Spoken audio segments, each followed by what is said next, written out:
biar istirahat aja sampai setengah dua.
1869. Jadi gerbong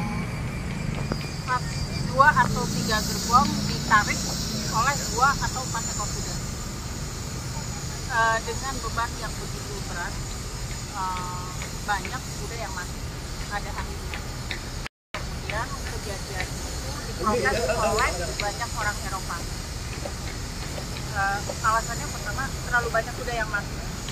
Ya, dalam setahun itu sampai sekitar 200-an kuda mati. Ya. Kemudian wilayah kota juga menjadi tidak bersih karena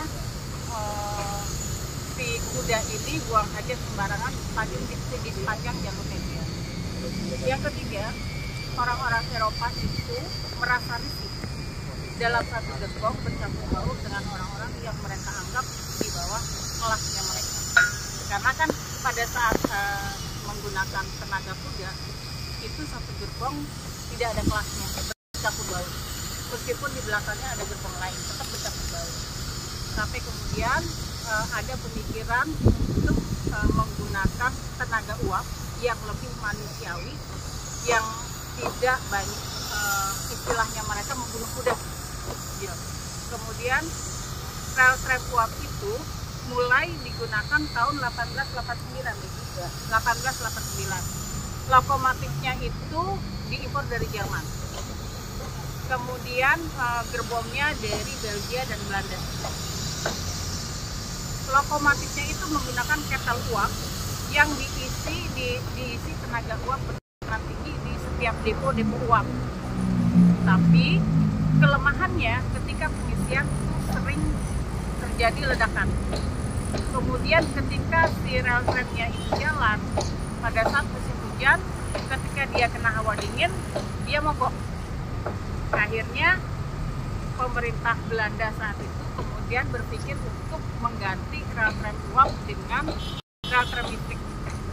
Tapi tidak semua kota madya waktu itu, kalau tidak salah Master Cornelis itu daerah Jatinegara Kampung Melayu ya, itu keberatan rel tram uapnya diganti menjadi rel tram listrik. Akhirnya sambil menunggu negosiasi dengan pihak kota madya, elektrifikasi jalur rel tram tenaga uap berlangsung selama kurang lebih 2-3 tahun.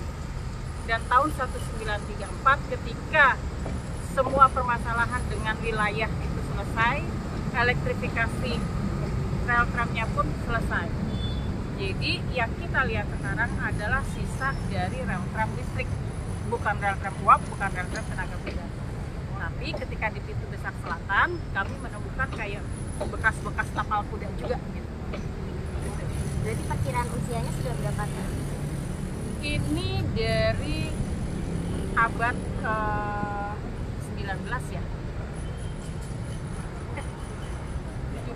18 tahun 18, iya betul ya, 19 abad ya. 19. Dari awal abad 19 sampai sekarang. Jadi udah kurang lebih 300 tahun yang tersimpan ya. Temuan yang ini udah berapa panjang gitu? Ini sepanjang jalur 202. Jadi dari di Harmoni ada, di calon stasiun Sawah Besar ada, di calon stasiun Mangga Besar itu ada.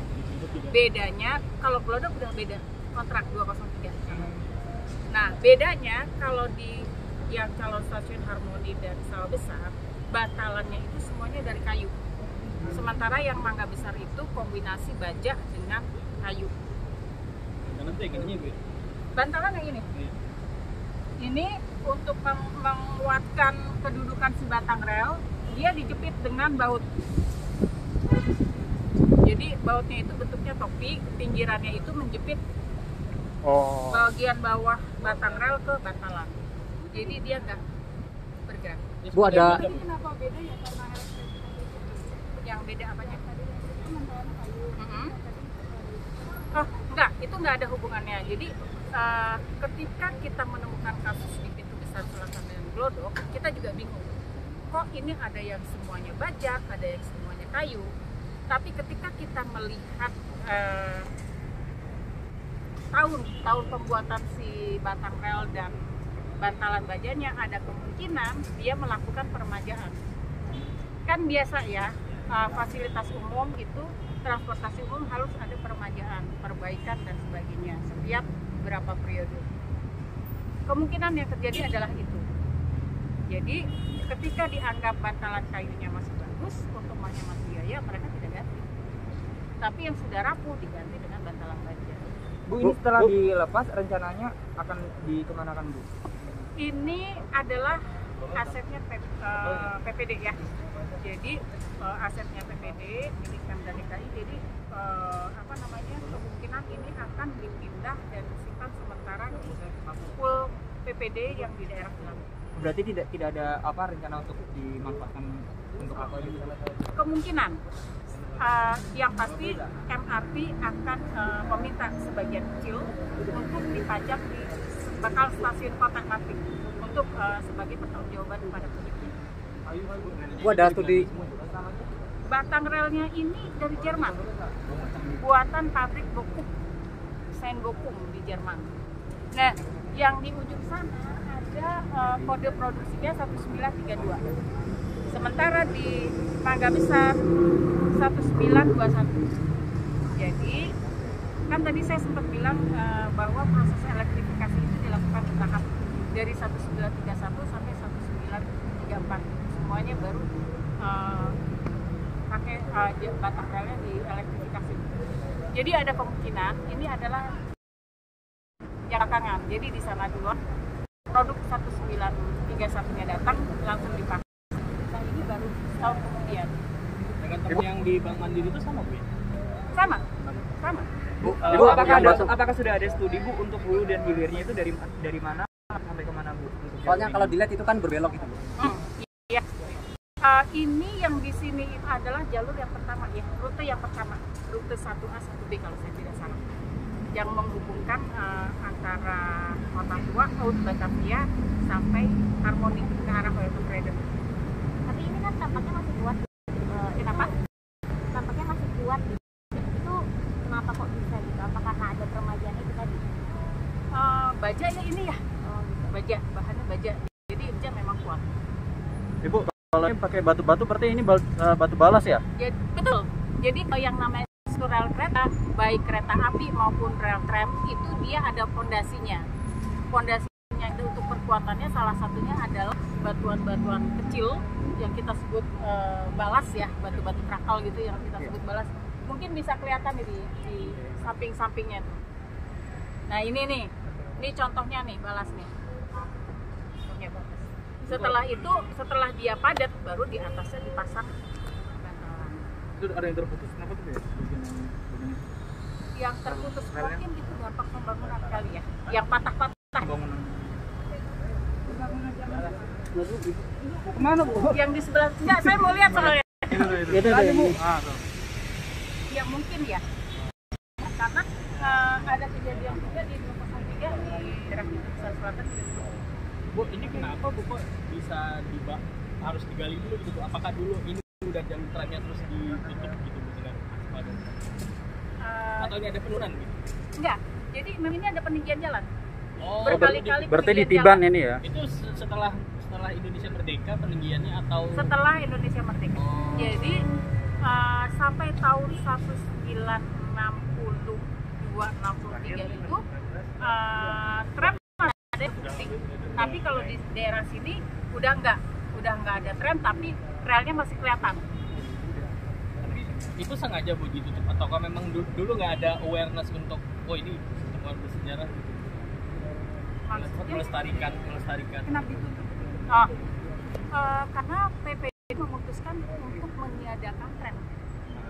Tram itu dulu banyak diprotes karena sering jalannya cepat terus berhenti di sembarang tempat, jadi banyak terjadi kecelakaan. Emang kalau dulu tram Protes gitu ya? akhirnya ditiadakan oleh PPD, kemudian diganti. Sementara jalurnya sendiri itu untuk menghemat biaya, dia tidak dibongkar, tapi ditutup langsung dengan aspal. Ibu tadi panjangnya berapa? Panjang semuanya yang untuk sepanjang calon stasiun dari Harmoni ujung Situ Selatan sampai ke Mangga Besar. Panjang. Kalau suruh ngitung jaraknya 1 kiloan ada. lebih kali ya? Lebih sekitar 1,4 kayaknya.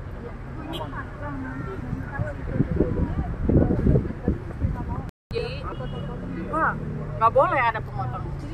Jadi struktural tram itu, satu struktural tram itu batang relnya itu panjangnya 12 meter, sisi kiri 12 meter, sisi kanan 12 meter, bantalan 16. Kemudian antara, tadi saya udah jelasin ya, antara batang rel sama bantalan itu diperkuat dengan baut.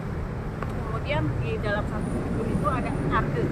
Arde itu adalah untuk menetralkan arus listrik ke dalam tanah supaya tidak ada konflik dan lain sebagainya.